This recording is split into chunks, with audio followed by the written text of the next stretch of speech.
Pinababoy nila ang iyong dangal.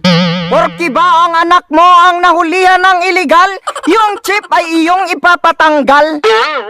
Walang yakabutakal ang mukha mo ang kakapal. Sa ginawa ninyong kalapastanganan, sino pa ang magnanais na ipagtanggol ang inang bayan? Kaya't sa pangaalipin ng mga piking makabayan, malabo na natin makamit ang tunay na kalayaan.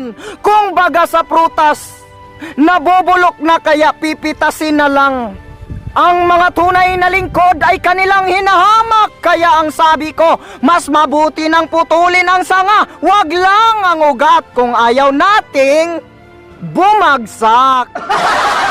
Ang lupang sinilangan ay para sa mga tunay na anak ng bayan at hindi para sa mga sakim sa kapangyarihan. Kaya kamahalan, hindi mo man ako pakiking